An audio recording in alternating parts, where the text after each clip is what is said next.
प्रिय भाई बहनों, आज मैं आपके समक्ष एक कहानी प्रस्तुत करने जा रही हूँ।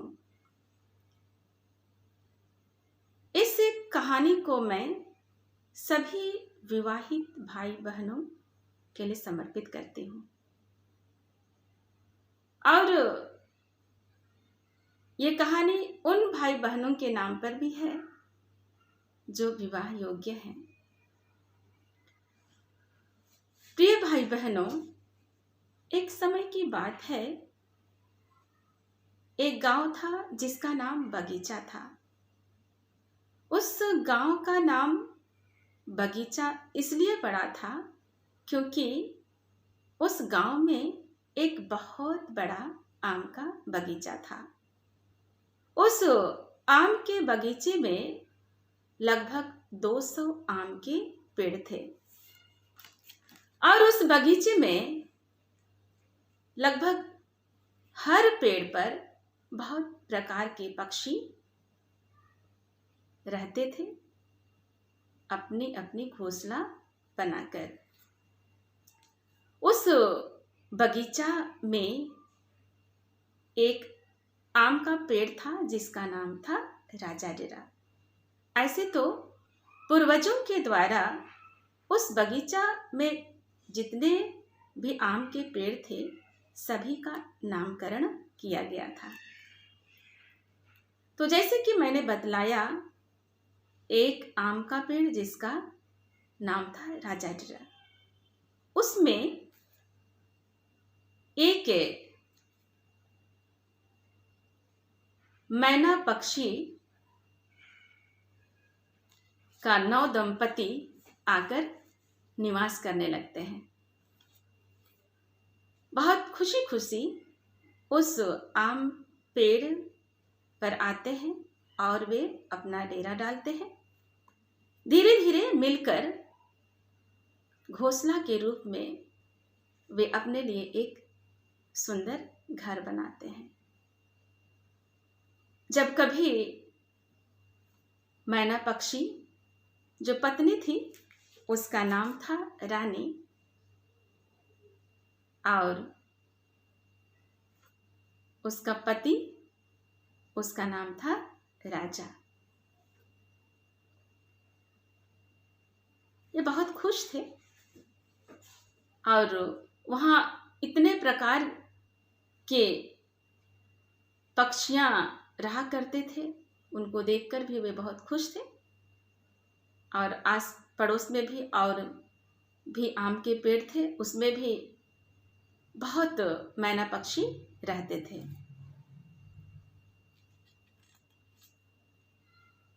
जब राजा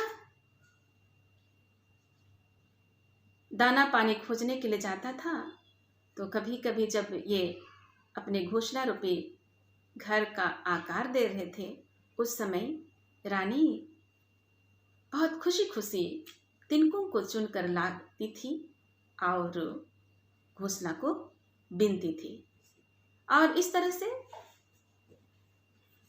वे धीरे धीरे अपना घर बसा लेते हैं। एक वर्ष होते होते उनके पास 2 बच्चे होते हैं और वे उन दोनों बच्चों को पाकर बहुत खुश थे, बहुत बहुत ज़्यादा। राजा भी बहुत खुश था। वह सुबह उठ जाता था और एक बार उनके लिए नाश्ते के रूप में चारा चुनकर ले आता था और जितना बचता था पत्नी को खिलाता था और फिर से दोपहर के लिए वो खोजने चला जाता था। फिर 12 बजते बजते वो लौट जाता था और खुशी खुशी अपने बच्चों को खिलाने का कोशिश करता था।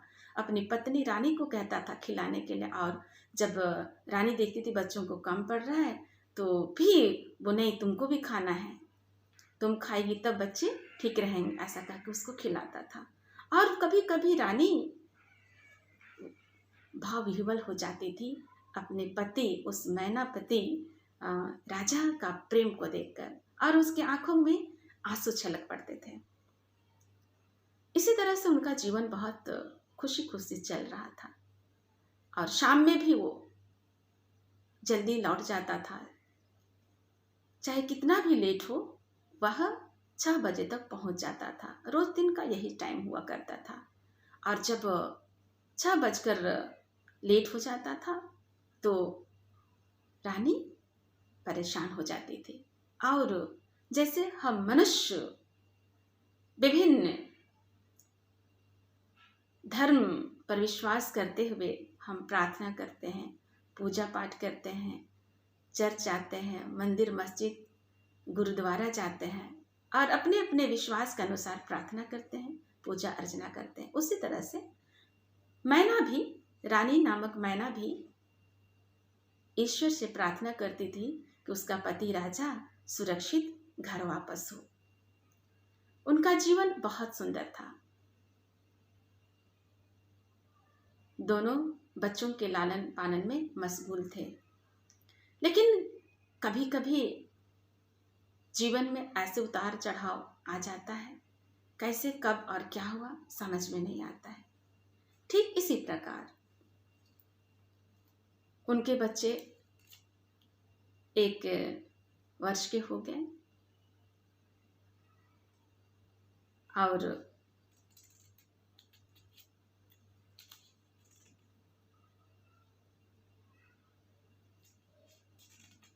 मैना पक्षी कहने से तो 2-3 महीना में ही बड़े हो जाते हैं। तो जैसे ही थोड़ा बच्चे बड़े होने लगे और भोजन की आवश्यकता भी ज़्यादा होने लगा, पत्नी को भी भूख लगती थी। एक दिन राजा बहुत देर से आता है। वो बहुत परेशान थी। वो बगल के पेड़ पर जाती है और एक पड़ोसन रतियों से पूछती है, दीदी देखिए ना, हमारे राजा तो अभी तक वापस नहीं आए हैं, क्या भैया वापस आए? तब रतियों कहती, हाँ हम लोग का मुरली तो आ गया। रतियों का पति का नाम था मुरली। हाँ वो तो कब के आ गया। तब फिर उसके पास हो जाती है पुदक कर, मुरलीदा क्या आपने हमारे चुनमुन और छोटू का पापा को देखे थे, मिले थे उनसे? तो कहता है, हाँ जाते समय तो हम लोग साथ ही गए, लेकिन रास्ता में आते समय तो मुझे नहीं दिखाई दिया, मैं तो सोचा वो आ गया होगा। तो बोलती, नहीं भैया वो तो अभी तक नहीं आया है, परेशान। तब लगभग 8 बजे वापस होते हैं राजा। तो बहुत चिंतित और रुआंसू होकर रानी पूछती है राजा से, इतना लेट आप कैसे कर दिए? दाना नहीं मिल रहा था तो कोई बात नहीं, आप वापस हो जाते। एक दिन हम लोग नहीं खाते तो क्या मर थोड़ी जाते? हाँ हाँ, फिर बच्चे कैसे रहते? ऐसा सोच के मैं थोड़ा नदी के पार चला गया और इतना जोर से तूफान आ गया था, इस कारण मैं नहीं आ पाया। और अनमने से वह चारा को रखता है और दिन की भांति उन्हें खाने भी नहीं बोलता है, पत्नी को भी नहीं बोलता है, रख देता है। पत्नी टुकड़ा करके अपने बच्चों को चुनमुन और छोटू को खिलाती है।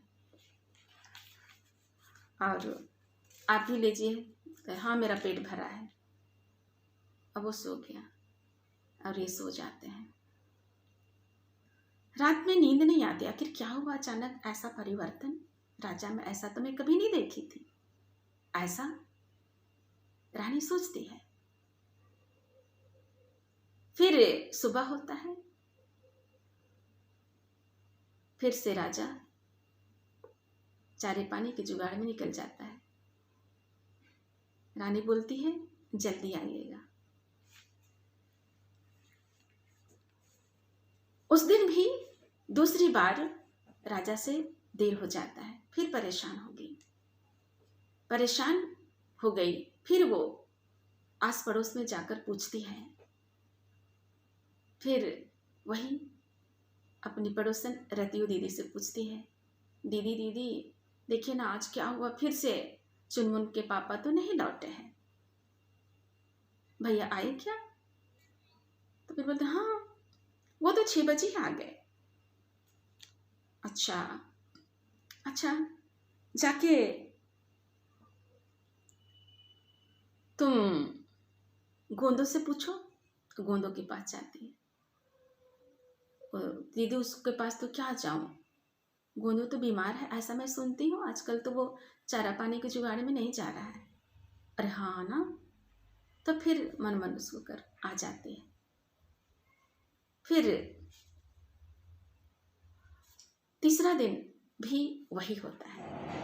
दूसरा दिन वो पूछने का कोशिश करती है कि आखिर क्या बात है, फिर आप आज कैसे लेट हुआ, हमें बहुत चिंता होती है। हाँ तुम तो वही सब पूछते रहोगे दिन भर, दाना एक ही जगह थोड़ी मिलता है, बहुत दूर दूर जाना पड़ता है, कभी कभी मिलता भी नहीं तो खोजना पड़ता है। अच्छा अच्छा अच्छा कोई बात नहीं, ऐसा बोलते हैं। फिर अच्छा आप खा लीजिए, बोलता है हाँ मैं खा लिया, मेरा पेट भरा है।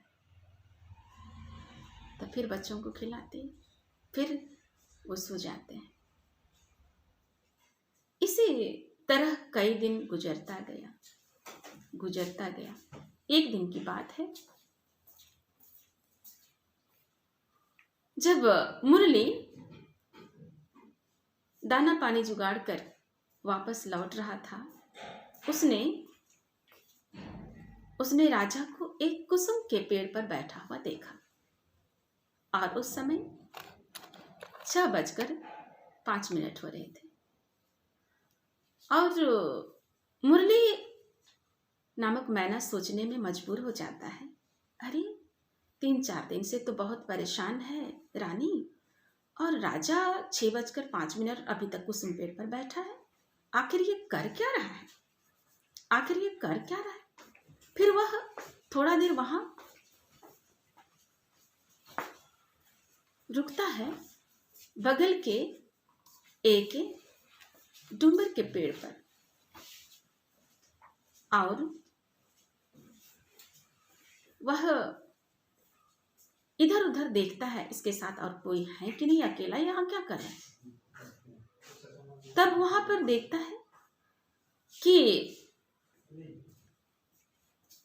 उन्हीं के पड़ोस में और एक मैना फैमिली रहता था, और उस घर के महिला का नाम था, मैना का नाम था चमेली। तब वो चमेली को भी कुछ देरी के बाद वहां पर देखता है, तो वो सोचता है चमेली यहाँ क्या कर रही है, आखिर ये चमेली यहाँ क्या कर रही है। वो सोच में पड़ जाता है। तब फिर आता है, फिर उस दिन भी ये तो पहुंच गए, 6:15 तक घर पहुंच गए। अब राजा तो नहीं पहुंचा है, फिर परेशान हो गई रानी। तब फिर रतियो दीदी के पास जाती है और पूछती है, दीदी भैया आए? तो हाँ वो तो आ गए 6:15, आज थोड़ा सा लेट हो गया था लेकिन 6:15 बजे पहुंच गए। तब फिर उन्हीं से पूछिए, तो बोलते भैया क्या आपने राजा को देखा था? मुरली कहता है देखा तो था, लेकिन बताना उचित है कि नहीं, उसको ठीक तो नहीं लगा। फिर बोला नहीं देखा, हो सकता है थोड़ा रास्ता में लेट हो गया होगा, आएगा कहीं फंस गया होगा, ऐसा वो बोलता है और बात को टाल देता है। और रानी बहुत चिंतित हो जाती है, और वो रोज दिन का चिंता से बहुत ज्यादा परेशान हो गई। उसको अब खाने पीने का मन भी नहीं कर रहा है, फिर बच्चों के लिए सही दाना पानी भी नहीं पहुंच रहा है। तब वो सोचती है बच्चे अब भूखे रहने लगे। पहले तो राजा सुबह का नाश्ता भी ढूंढ कर लाते थे, और 12 बजे का भोजन भी ढूंढ कर लाते थे, शाम को भी जल्दी दाना खोज कर समय पर आ जाते थे, लेकिन अब नहीं आ रहे। तो रानी बहुत ज़्यादा चिंतित हो जाती है। फिर सोचती है ऐसा में काम नहीं चलेगा, अब मुझे कमर कसना होगा, मुझे बच्चों को जिंदा रखने के लिए खुद ही अब घर छोड़ना पड़ेगा, घर से निकलना होगा, नहीं तो मेरे बच्चे भोजन के बिना मर जाएंगे। और इसलिए वह अब जल्दी उठती है और बच्चों को उठाती है और ठीक से रहना, इधर उधर नहीं जाना है ना, घर ही में रहना समझा कर वह दाना चुनने के लिए चली जाती है। फिर सुबह का नाश्ता चुनकर आती है, तब तक वो पाती है राजा सो ही रहा है। तब फिर उसके पहुंचने के बाद जब उनको नाश्ता परोसती है तब वो निकलता है, मैं जा रहा हूँ, ठीक है। तब फिर वो सुबह का नाश्ता देने के बाद पुनः 12 बजे का भोजन की खोज में निकल पड़ती है। 12, 1, 2 बजे तक भी राजा नहीं आते हैं।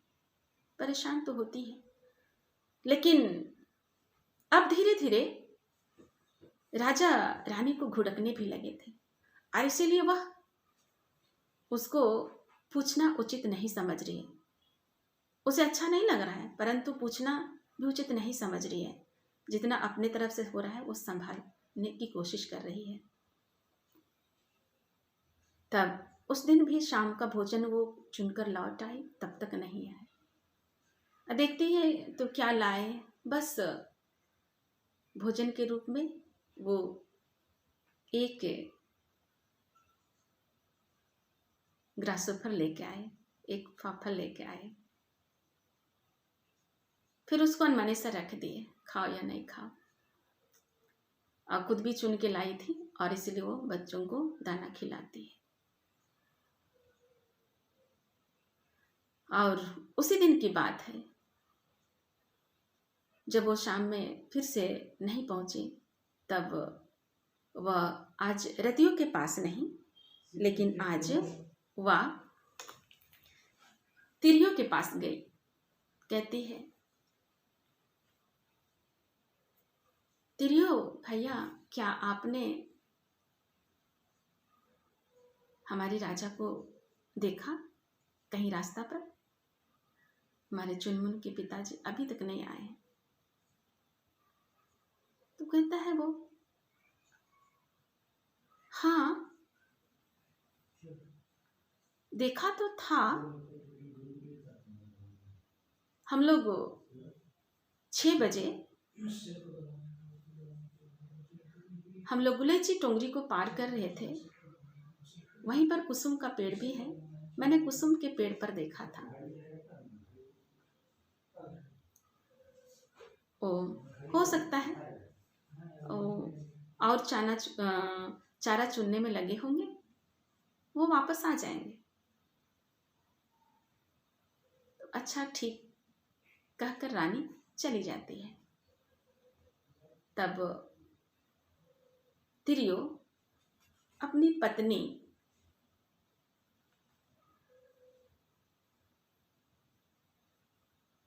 गुलेची को बतलाता है, हाँ देखा तो था, लेकिन राजा ना चमेली के साथ था, लेकिन चमेली अपना बीमार पति को छोड़कर वहां राजा के साथ क्या कर रही थी?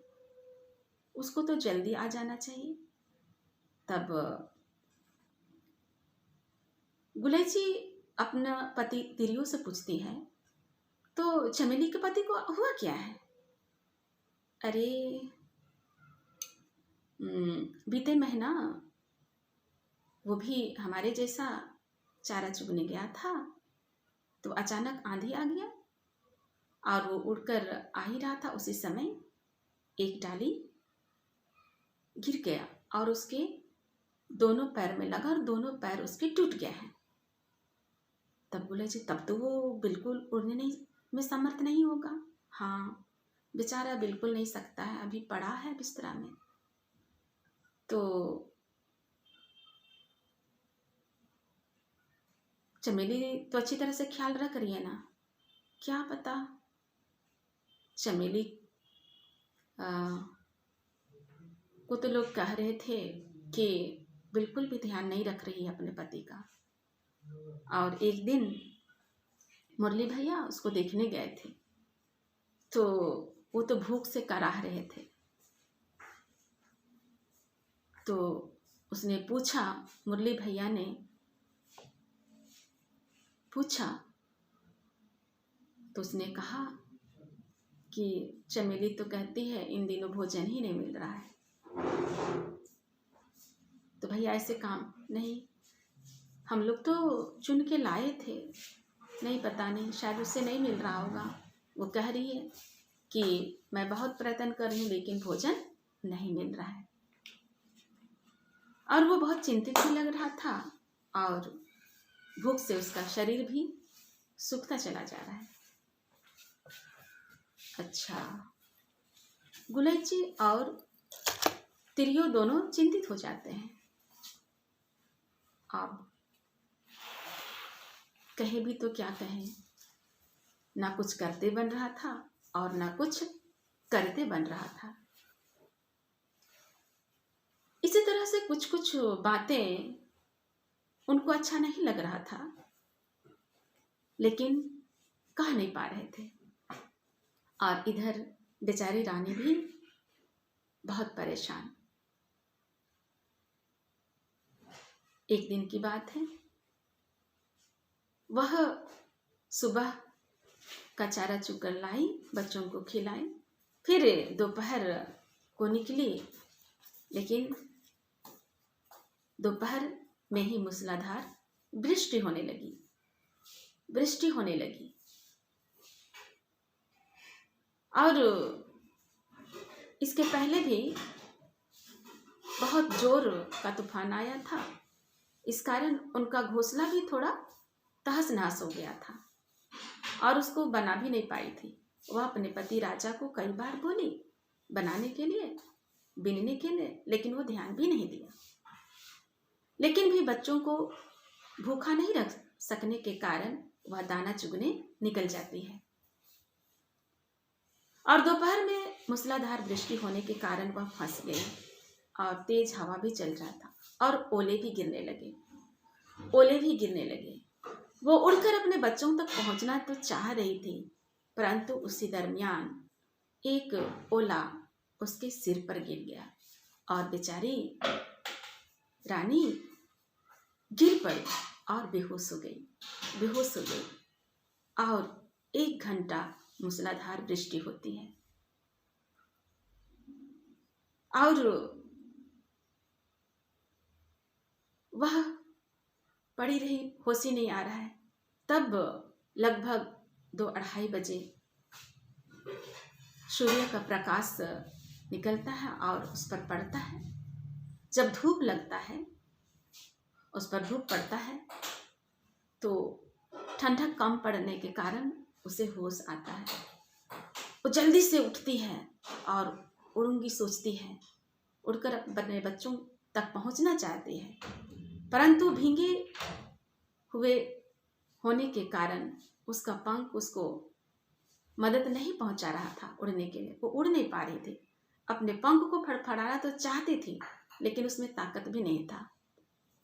फिर थोड़ा देरी सुस्त आती है और उसको बच्चों का चिंता बुरी तरह से सता रहा था, क्योंकि कुछ दिन पहले वहाँ पर एक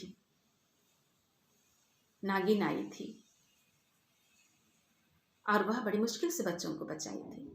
और वो सोचने लगी कहीं वो नागिन फिर ना आ जाए ऐसा। तब और उसके आंखों से तेज आंसू भी बह रहे थे। मेरे बच्चों का क्या होगा, ऐसा वो सोच रही थी। तब बहुत कोशिश करने के बाद किसी तरह से वह उड़ पाई और धीरे धीरे घर पहुंचते पहुंचते उसको 6:30 बज गया। गोधूली का समय हो गया और बहुत चिंता में थी वो। और वहाँ पहुँचने पर क्या देखती है, जिस डाली में रानी और राजा ने घोंसला बनाया था, उसी डाली में एक सांप, धामिन सांप चढ़ रहा है। वह चिल्लाती है, मुरली भैया चिल्लाती है, राजा राजा। राजा का तो कोई कहीं आता पता ही नहीं था। मुरली भैया भी वृष्टि होने के कारण उस दिन लेट से पहुंचा था। फिर वो दम लगाती है, अपने बच्चों को बचाने के लिए दम लगाती, अपने चोंच से दे मारती है, पूरा नोचती है, उस धामिन को खूब नोचती है और किसी तरह से वह गिराने में समर्थ हो जाती है और अपने बच्चों पर रोते हुए पहुंचती है, मुझे माफ कर देना मेरे बच्चों। रोती है, वो लोग भी अवाक हैं, भूख से भी उनको तड़पन हो रहा है, तो मुझे माफ कर देना बच्चों। फिर बोलते, मम्मी तुमको क्या हुआ? फिर वो सारी घटना को बताती है और बच्चे भी रोने लगते हैं और अपने माँ के गले से लग जाते हैं और वह दोनों बच्चों को अपने पंखों में छुपा लेती है। फिर पूछती है कि कहाँ तुम्हारा पापा नहीं पहुँचा है? तो नहीं, वो तो नहीं आए, 12 बजे आए थे। नहीं आए, अभी एक बार भी नहीं आए हैं। नहीं आए हैं। तब वो बच्चों को सोचे कि अपने पति राजा को सोचे, बहुत चिंतित हो जाती है। फिर वो सोचती, पता नहीं वो भी इस वृष्टि में फंस तो नहीं गए हैं। तब फिर किसी तरह से थकी तो है बहुत जोर से, लेकिन पति का चिंता है और इसीलिए फिर से वह मुरली भैया और रतियो दीदी के पास जाती है 7 बजे। तब भैया क्या आप राजा को देखे थे? तो मुरली भैया चुप रहते हैं। तब रतियो दीदी को, दीदी आप कहीं? कहते, अरे आज तो मैं गई थी, लेकिन मैं तो पानी आने के पहले लौट गई। हाँ, एक जगह तो देखी थी। तो कहाँ दीदी, कहाँ देखे थे? तो हाँ, वही गुलैची टुंगरी के पास, वहाँ एक बड़का पेड़ है, उसी के खोल में देखी थी। अच्छा, तो अकेले था कि किसके साथ थे? तो वो क्या बताऊं ना बताऊं, उसको समझ में नहीं आ रहा था। तो क्या बात है, उसको पूछते, क्या बात है, तुम रोज दिन आजकल रोज खोजने आती हो क्या? वो समय से नहीं आते हैं? तो नहीं। तो उनको कुछ पता था, पर वो कुछ नहीं बोलते थे। तब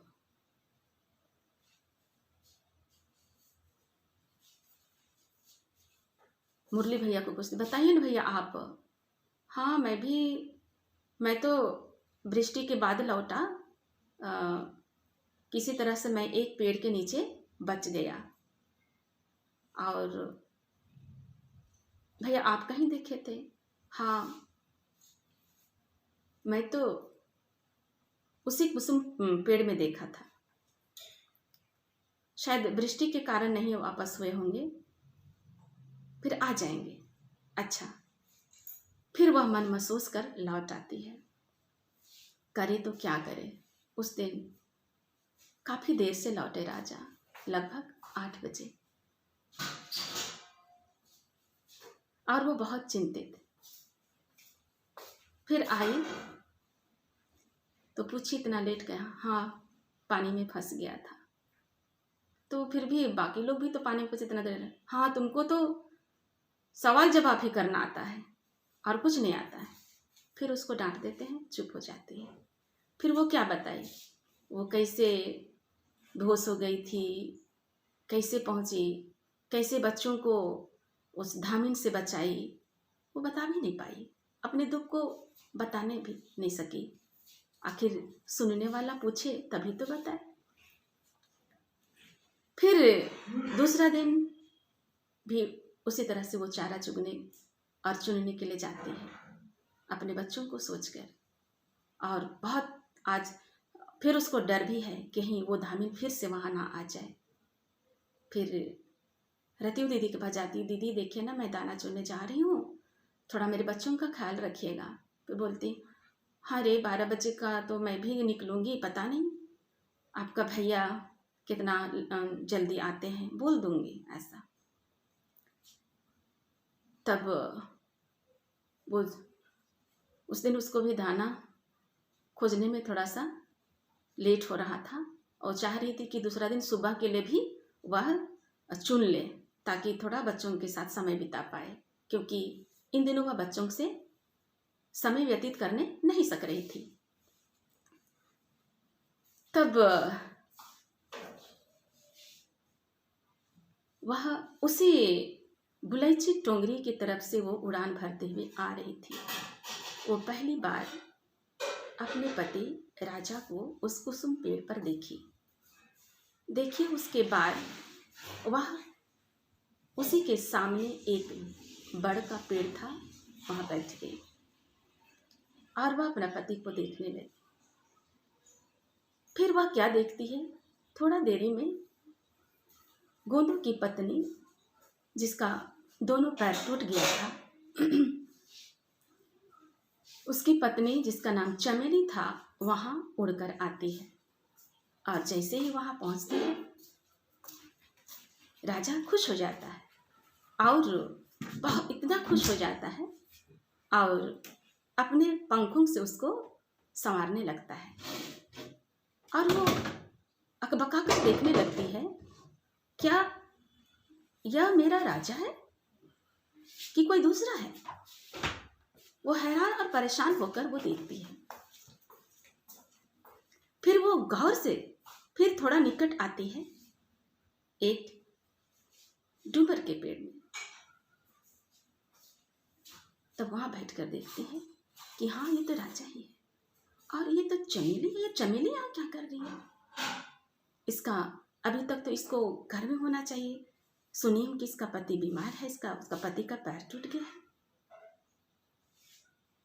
तब थोड़ा देर में देखती है कि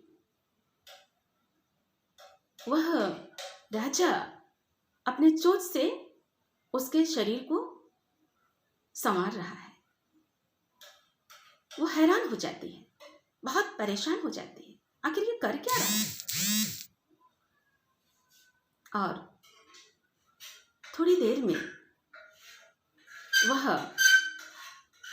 नीचे पैर से दबाए हुए कुछ चारा को उसके चोंच में डालता है। बात को भापते हुए रानी को देर नहीं लगता है, वह और अधिक देख नहीं पाती है और दुखी मन से उड़ान भरते हुए अपने बच्चों के पास पहुंच जाती है। वो बहुत रोती है, बहुत रोती है, बहुत जोर जोर से रोती है। और बच्चे भी हैरान और परेशान, आखिर मम्मी को हुआ क्या? चोट तो नहीं लगी? पूछते हैं, मम्मी तुम्हें चोट तो नहीं लगी? नहीं नहीं। हाँ बोलती, हाँ हाँ, मेरे आंख में कुछ घुस गया। ऐसा बोलकर बच्चों से छुपाती है और खुद रोती है। उस दिन भी उसके पति लगभग 8 बजे पहुंचे।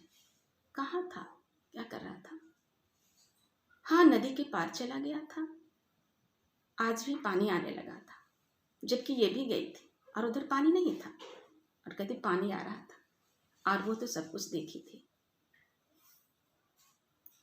और इधर रतियो और उसके पति ने भी उनको चमेली और राजा को कई बार देखे थे। और उधर मुरली भी देखे थे, गुलेची भी देखी थी और उसका पति भी और लोग भी। लेकिन आखिर क्यों कुछ कोई नहीं बता रहे थे।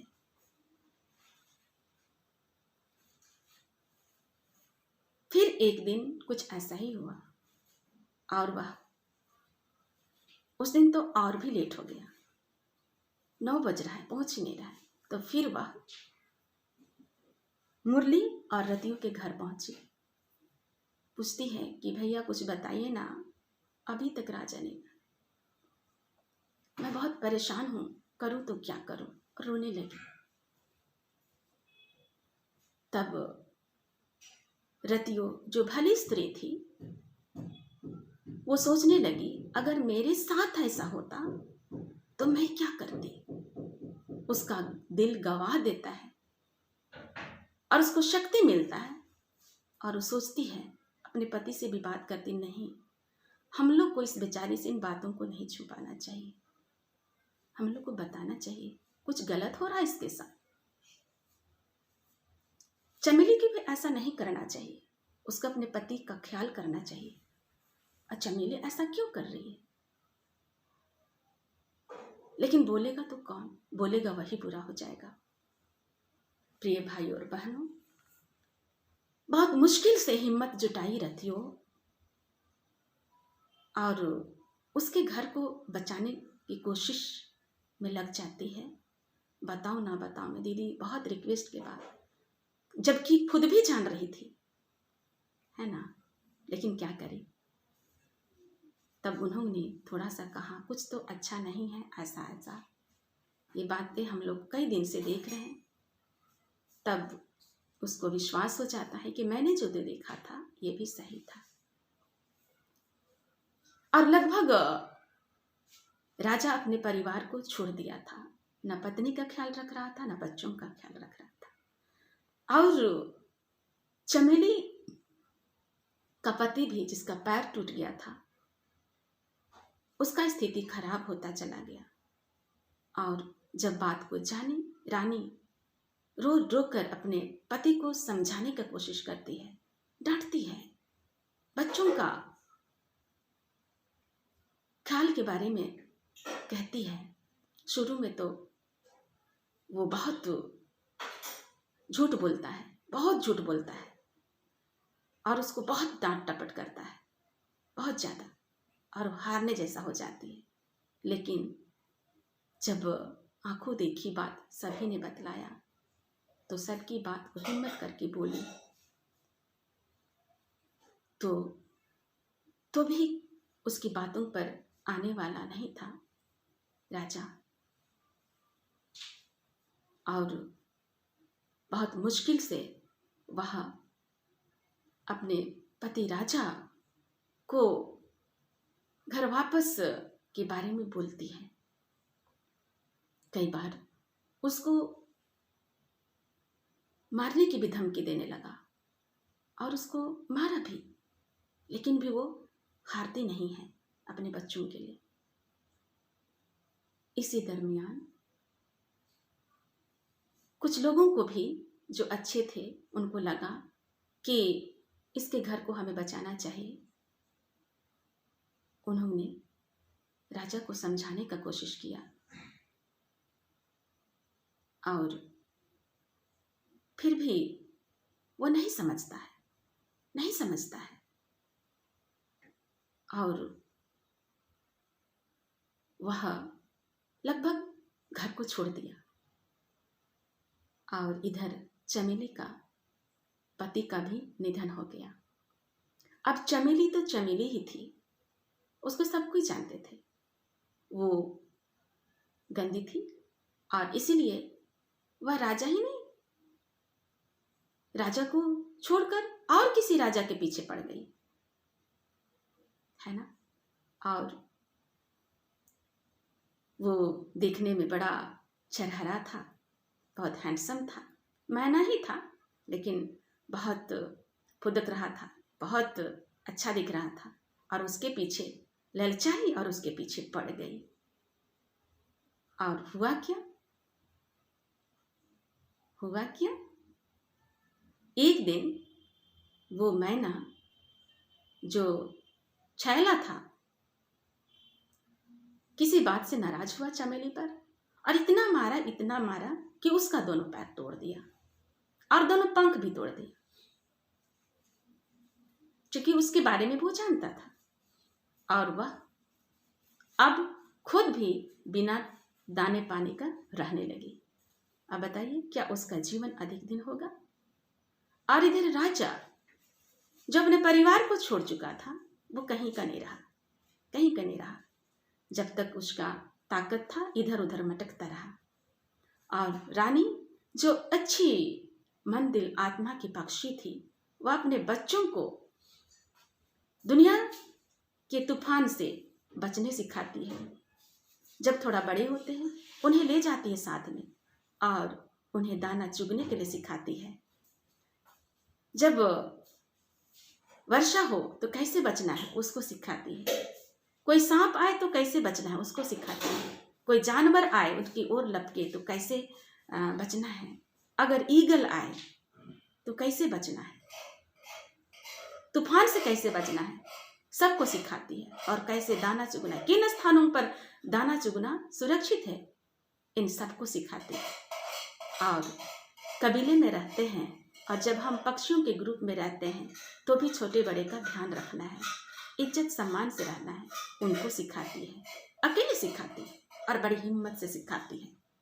और बच्चे इसी तरह से बड़े होते हैं और वे अपने टूटे घोंसले को बनाते हैं और बहुत सुंदर बनाते हैं और बहुत सुंदर से अपनी माँ को रखते हैं, अंतिम तक बहुत अच्छी तरह से रखते हैं।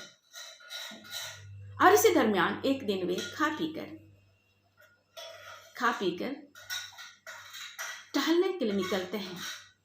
शुरुआती में उन्होंने अपने पापा को बहुत वापस लाने का कोशिश की, नहीं आए।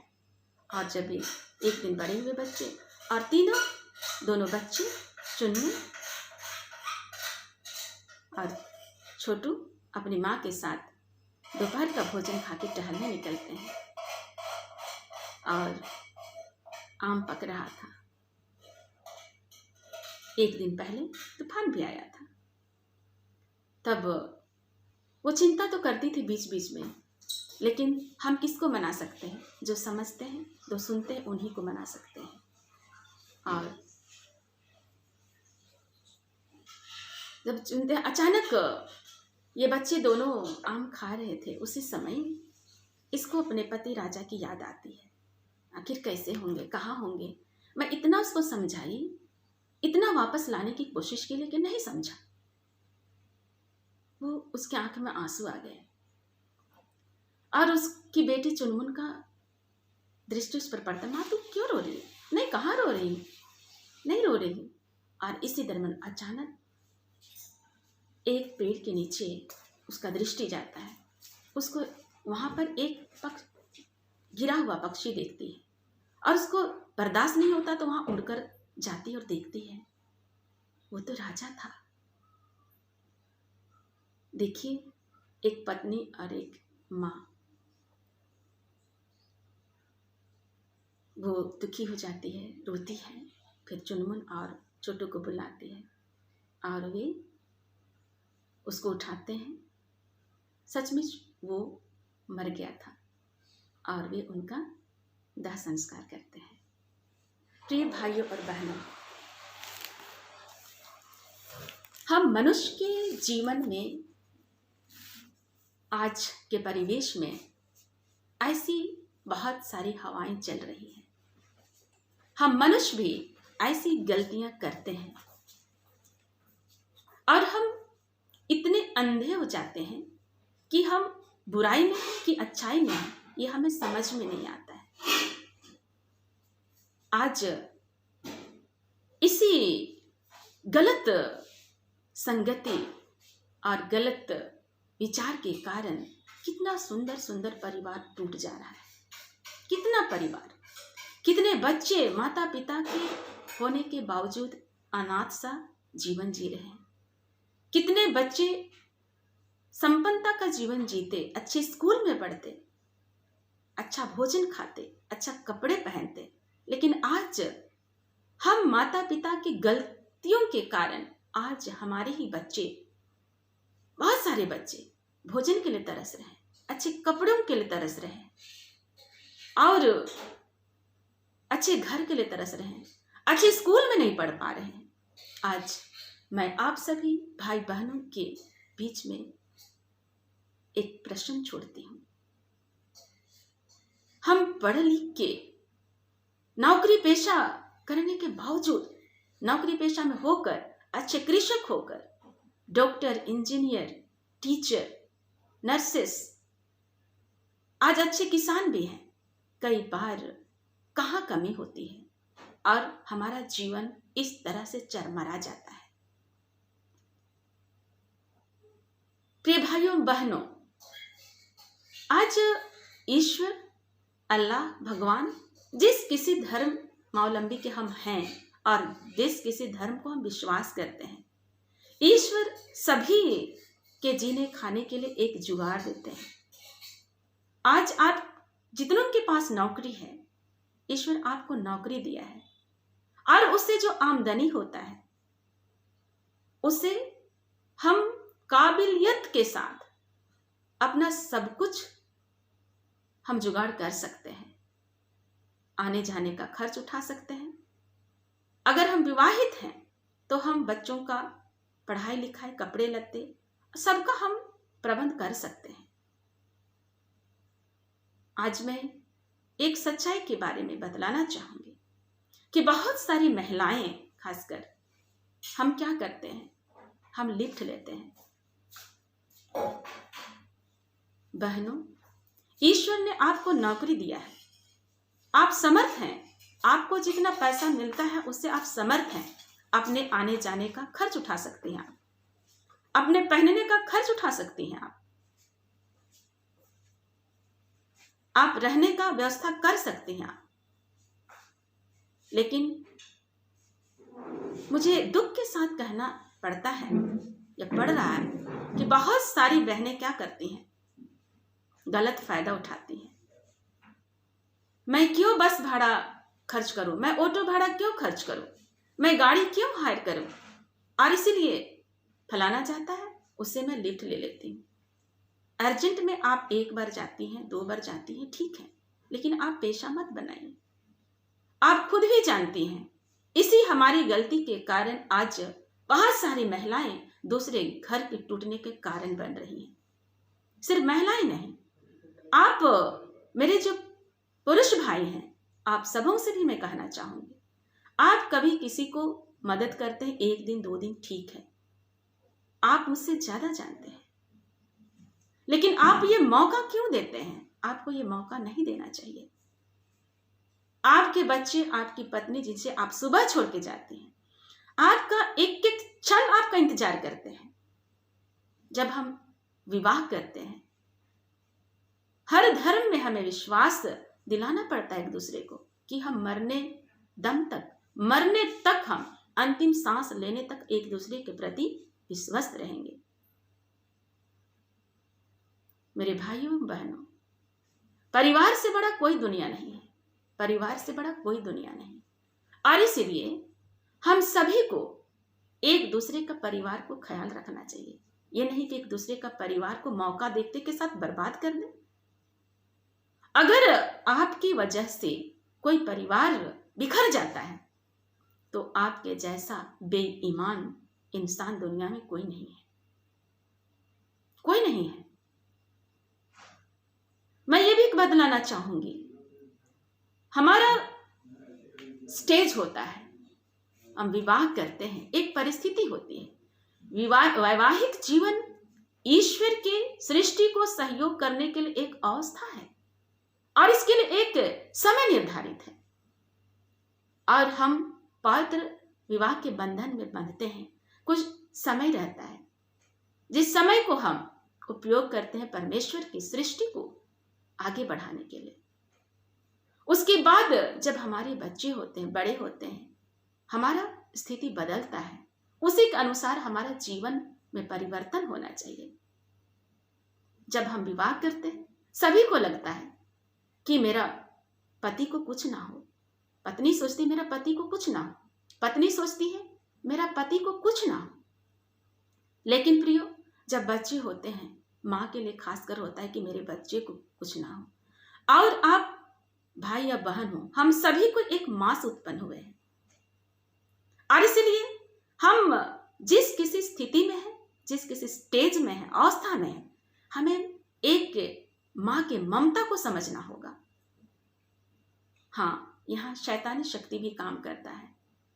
अगर हम ये गलत रास्ते को चुनते हैं, पत्नी होकर, पति होकर, हमारे सुंदर परिवार होते हुए, हमारी सुंदर पत्नी होते हुए, हमारे अच्छे पति होते हुए भी हम इस तरह के रास्ते को चुनते हैं, तो हम भक्षक हैं, हम भक्षक हैं। हमारा आत्मा मरा हुआ है, हम जीते जी मरे हुए हैं। जैसे हमारे बच्चे युवावस्था में पहुंचते हैं, हमारा अलग जिम्मेदारी बनता है। जब वो छोटे रहते, विवाहित होते हैं, तब हमारा जिम्मेदारी अलग रहता है। बच्चे होते हमारी जिम्मेदारी फिर बदल जाता है, फिर थोड़ा बड़े होते हमारी जिम्मेदारी बदल जाता है। युवावस्था में पहुंचता है बच्चे, तब हमारा जिम्मेदारी फिर से बढ़ जाता है। और इसी स्टेज हमें जिम्मेदारियों को निभाना पड़ता है। और यहीं पर गलती होती है, जब आप अपनी जिम्मेदारी को नहीं देख पाते हैं कि इस स्टेज पर, इस अवस्था पर आपका जिम्मेदारी क्या है, और आप उस दुनियावी मोह में फंस जाते हैं और आप उस गलत रास्ते में चलते हैं, जहां कोई स्त्री के रूप में शैतान बन के आती है आपके जीवन में, कोई पुरुष शायद आपके जीवन में शैतान बनकर आता है और आपके घर को खा जाता है, आपके घर को बिखरा देता है, आपका घर, आपके बच्चे बर्बाद हो जाते हैं। इसकी जिम्मेदारी किसकी है? ईश्वर की? नहीं। कोई कहते हैं ईश्वर सब कुछ को जानता है, सब कुछ को देखता है, तो क्यों रोकता नहीं है? प्रियो, ईश्वर इसलिए नहीं रोकता है क्योंकि ईश्वर ने आपको सोचने और समझने की शक्ति दी है, अधिकार है। यदि आप मनुष्य होकर आप अपने विवेक का प्रयोग नहीं करते हैं और आप दूसरों के घर को तोड़ने का कारण बनते हैं, अपने परिवार के बिखरने का कारण बनते हैं, आप अपने पत्नी की बीमारी का कारण बनते हैं, आप अपने पति की बीमारी का कारण बनते हैं, आप अपनी पत्नी की मृत्यु का कारण बनते हैं, आप अपने पति की मृत्यु का कारण बनते हैं, अपने बच्चों के बिखराव का कारण बनते हैं। आप जीते जी मरे हुए के समान हैं। मैंने बातचीत के दौरान एक के भाई को कहते हुए सुना कि एक भाई के जीवन में ठीक है इसी तरह से घटना घटी जैसे मैंने राजा और रानी का बतलाया। वो व्यक्ति कहता है, यार वो तो कैंसर पेशेंट है, मैं इतना दिन कैसे जीवित रहूंगा, मैं कैसे जीऊंगा। धिक्कार है आप जैसे पुरुष को जो इस तरह का सोच रखते हैं। आप अगर आपको कैंसर रहता तो क्या आपकी पत्नी भी आपको ऐसा ही कहती कि आपका सेवा शुश्रूषा करती? प्रिय विवाहित भाइयों एवं बहनों, ये गलती क्यों होता है? क्योंकि हम विवाह और वैवाहिक जीवन को सिर्फ दैहिक प्रेम के रूप में देखते हैं। जहां आप सिर्फ शारीरिक प्रेम को देखिएगा वहां ऐसा विलकाव होगा। प्रिय भाइयों एवं बहनों, जब आत्मिक जुड़ाव होता है तभी हम इस स्टेज पर पहुंचते हैं और हमारा परिवार बनता है। परिवार एक पवित्र बंधन है, इसको आपको समझना होगा। और इसलिए हम एक स्त्री होकर या पुरुष होकर किसी भी परिवार को न तोड़ें। आज बहुत सारे संपन्न लोग हैं, बहुत अधिक रुपये पैसे वाले हैं। Actually, I was not believing about this witchcraft. मुझे ये विचक्राफ्ट के बारे में विश्वास नहीं होता था और पता नहीं जादू टोना और अन्य क्या क्या काम किया जाता है। मैंने कहीं पढ़ा और सुना भी नहीं, ऐसा भी किया जाता है। बहुत अच्छी महिलाओं को, अच्छी लड़कियों को भी इस तरह की शक्ति से अपने आवेश में बहुत कोई कर लेते हैं जो बीमार होते हैं। मेरी प्यारी बहनों, मैं आपसे कहना चाहूंगी, आप ऐसे बीमार पुरुषों से बचें। आप लिखो फेंको नहीं हैं, आप यूज एंड थ्रो की वस्तु नहीं हैं, आप ईश्वर की अनुपम सृष्टि हैं, इसको आप जानें। और इसलिए आपको जहां कहीं भी उपयोग कोई करे ऐसा ना करने दें। आप में ईश्वर वास करता है। और इसी तरह से मैं भाइयों को भी कहना चाहूंगी, सिर्फ नारियों का शरीर ईश्वर का मंदिर नहीं है, आप भी ईश्वर के मंदिर हैं। आपको भी ईश्वर ने सृजित किया है। आप अपने आप को पहचानें। आप सिर्फ ऐसे ही गलत सुख के चाहत में ना रहें। कहते हैं ना, जब ईश्वर का छड़ी का मार पड़ता है तो सहना मुश्किल हो जाता है। कई बार आपको यकीन नहीं होगा कि आपके साथ खाने पीने वाला व्यक्ति रेपिस्ट हो सकता है, आपके साथ उठने बैठने वाला व्यक्ति मर्डरर हो सकता है, आपके साथ छलावा करने वाला, आपको प्रेम दिखाने वाला लुटेरा हो सकता है। और यहीं पर हम गलती कर पाते हैं, कर जाते हैं।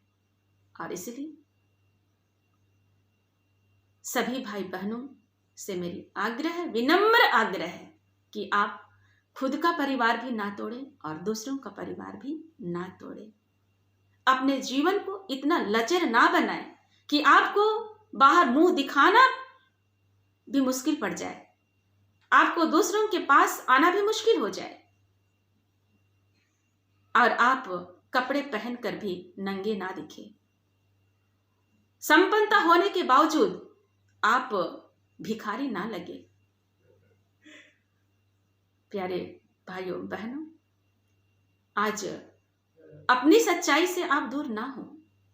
आपके पास जो है उसको आप उपयोग कीजिए अपने परिवार की सुरक्षा के लिए, अपनी सुरक्षा के लिए, अपने घर की सुरक्षा के लिए।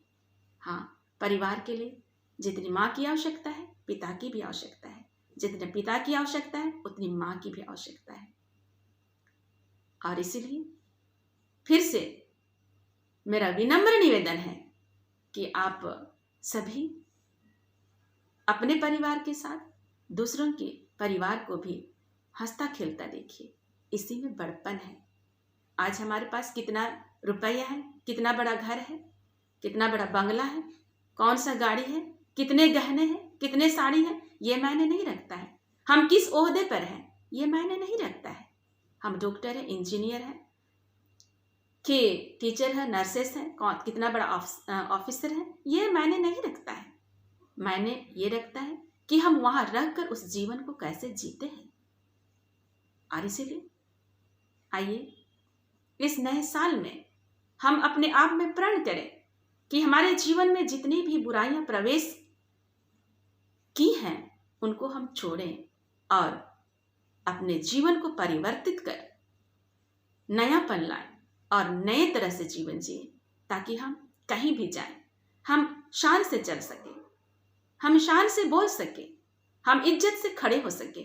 मेरे भाइयों एवं बहनों, आपका मुस्कान, आपका पहरावा, आपका बात करने का तरीका, आपको उठने बैठने और खाने पीने का, आपका चलने फिरने का, आने जाने का तरीका ऐसा होना चाहिए कि आपको कोई बुरा देखने और बुरा कहने का हिम्मत ना करे। आज के लिए मैं इतना ही कहकर अंत करती हूँ। धन्यवाद।